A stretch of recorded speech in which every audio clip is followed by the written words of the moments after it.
Sundance Film Festival. We are the headquarters of the festival, close to the press office, with composers, because films, luckily, have music.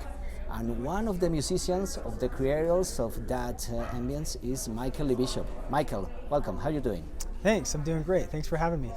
It's the first time you're in Sundance as a guest, but you've been here to watch movies. It's a different experience, isn't it? It's a completely different experience. In the past, I was just here as a spectator, just watching other movies, hoping that someday I would be a part of a movie that would be in the festival, and now here I am.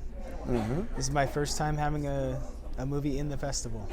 Have you been at the wait list waiting to enter a film? Oh, I had that experience the other day. That's sometimes you know you're not going to enter or not. Yep, I've been doing that's pretty much all I've done is waitlisting, and I kind of live my life that way. You know, mm-hmm. If I get in, I get in. If not, figure something else out to do. Sure. Is there any film you remember especially coming here and watching it, discovering any big experience that you had here with a movie? I will say in the past the parking was a lot better. Yeah? Oh my. This year has been and it's Park City. The name is Park City, but there's no parking. Exactly. You would think that in the past I was able to just park on the street somewhere, and this year I'm just really struggling to find a place. So the other thing is it has been a lot colder in the past. This year is not too bad, so I'm really grateful. Oh my! For that. Don't tell me. For me, it's so cold. I come from Toronto, and now Toronto for me is Hawaii.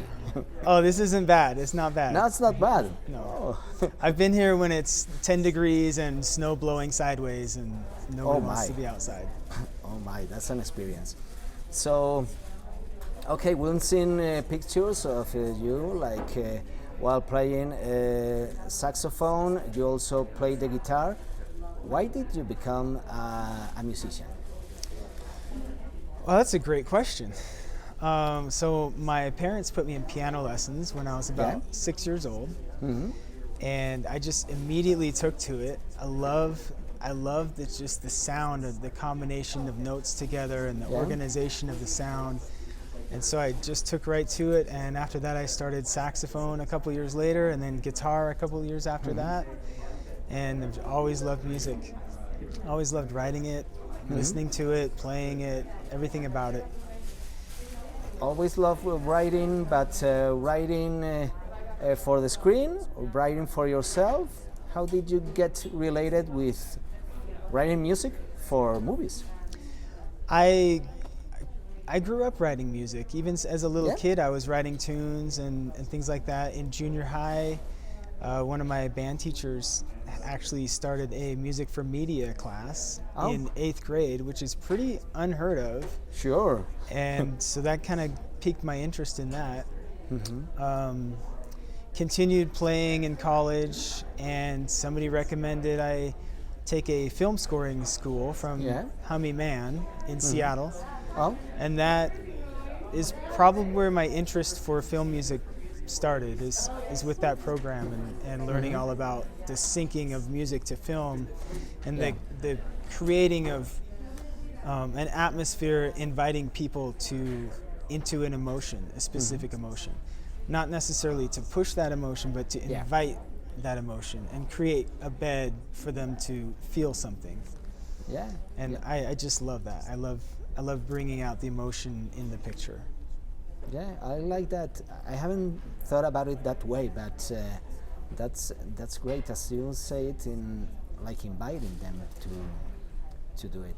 So now you're here for Aliens Abducted My Parents and I Kinda Left Out, which is the movie of the most amazing title in the whole Sundance. I think it's definitely the longest title at the Sundance Festival. Yeah, it's called Aliens Abducted My Parents and Now I Feel Kinda Left Out. It's a great film. It's a film for everybody, for the whole family. Yeah. It's a coming of age film. It's got all the elements. It's got the the comedy, the drama, the romantic interest. It's just got it all. It's really exciting film. I'm so grateful to be a part of it. Does it have aliens too? Because they are in the title, or we'll have to see it to check You'll it have out? to see. We'll have to see it. Yeah, I'm not going to spoil it for anybody. No. It is in the title, and that's all I'm going to say right here.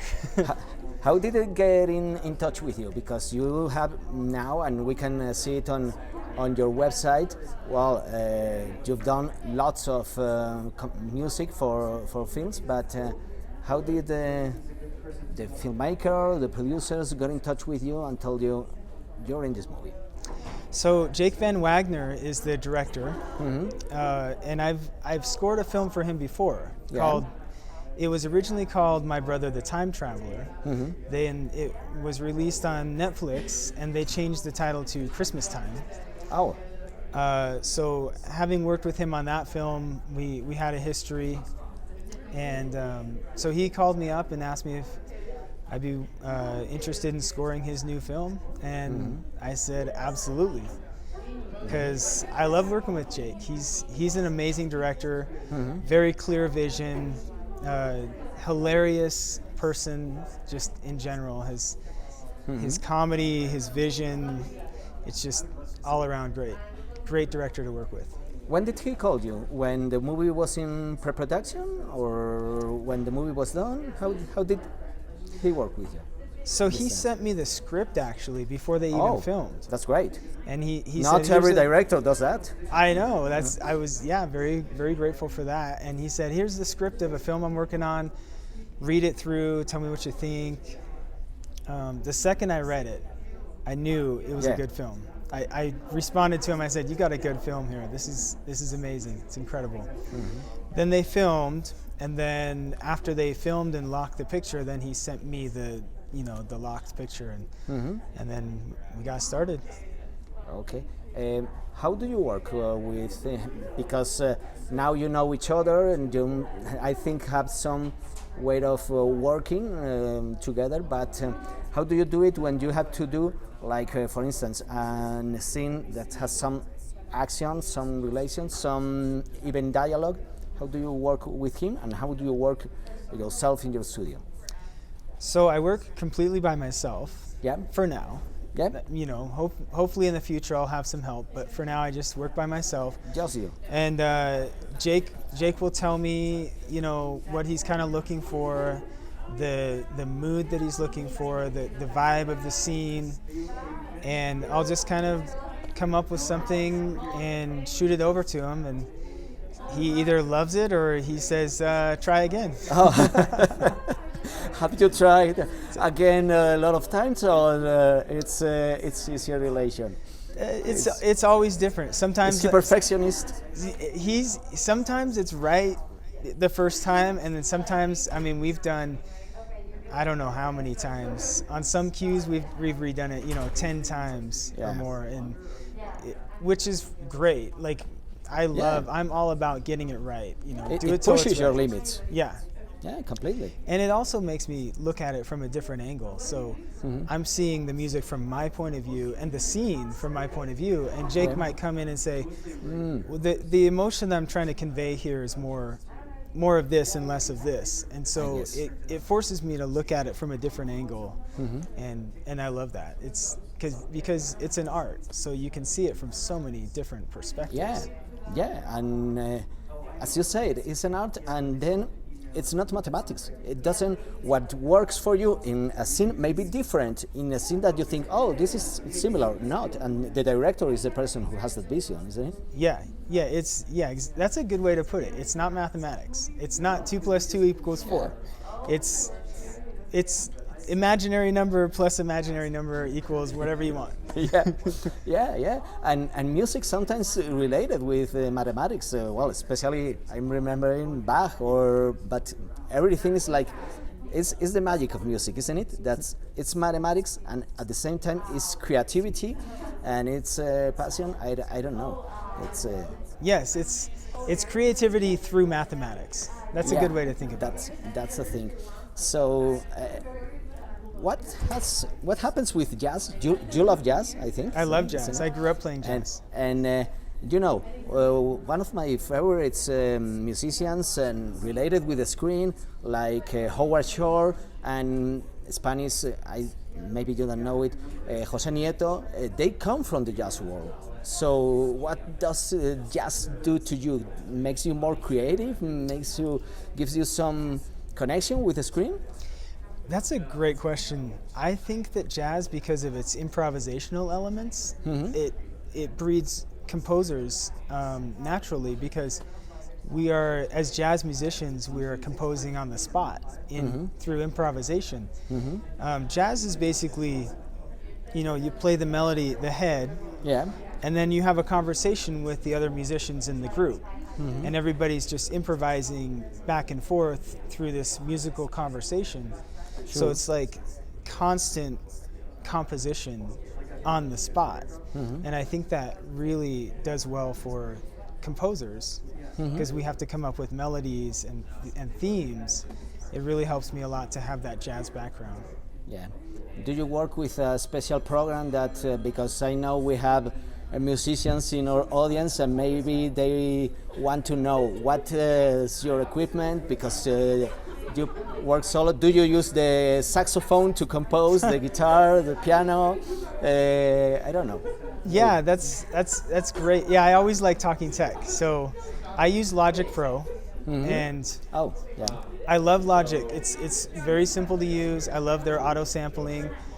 I'll sample anything I can get my hands on and try to use it.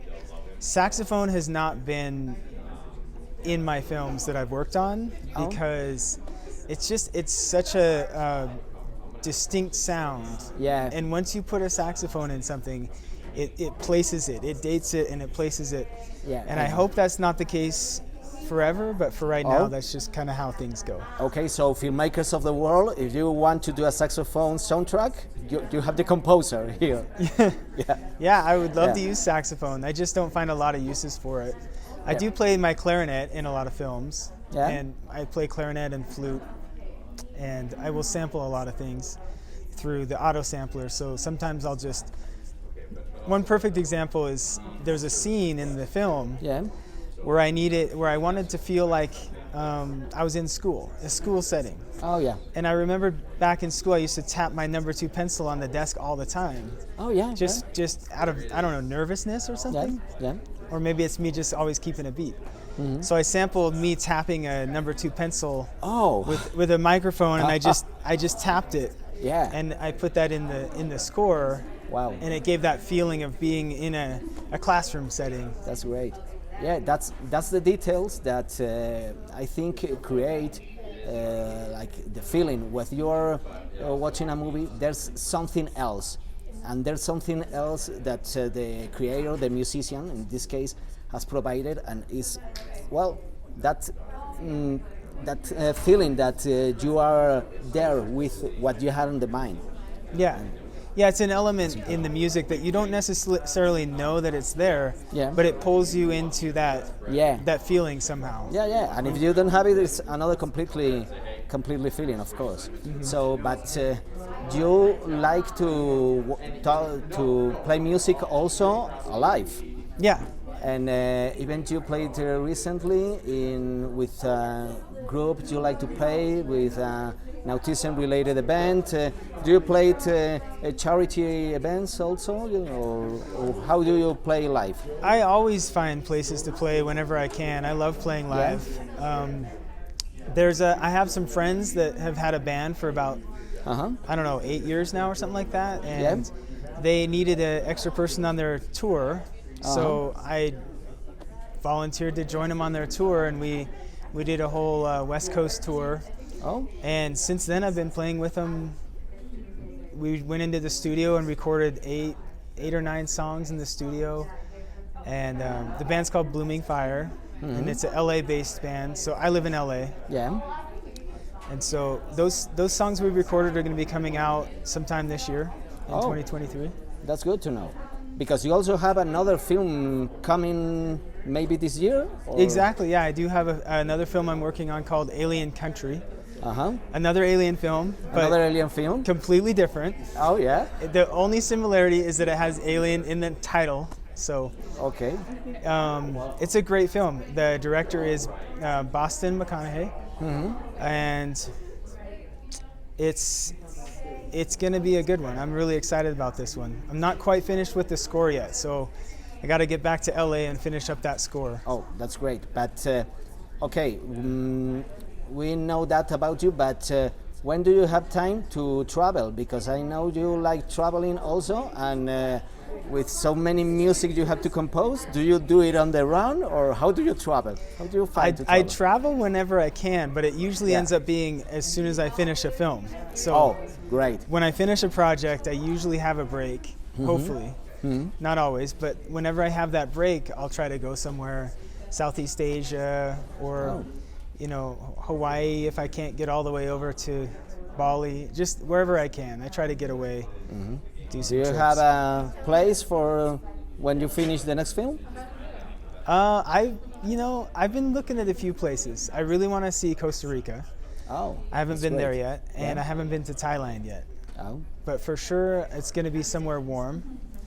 Because it being wintertime right now, I'm ready for something warm. Yes, that's a good idea. Do you speak Spanish? Not a lot, just a tiny bit. A tiny bit. Okay, no worries. If you need some advice with Spanish, call me. Okay. And anyway, thank you, Michael, for being with us, for speaking about music, and we'll let the travel for when you come back from Costa Rica or Thailand, and you'll let us know. And now we are waiting to see Aliens Abducted My Parents and I Kinda Left Out, and Alien, I can see the name of the other film? Alien Country is the name of the next film. Alien Country, okay. Yeah. It comes to my mind a lot of alien countries in this world, but anyway, we'll see. Thank you very much, and congratulations for your work. Thank you for having me.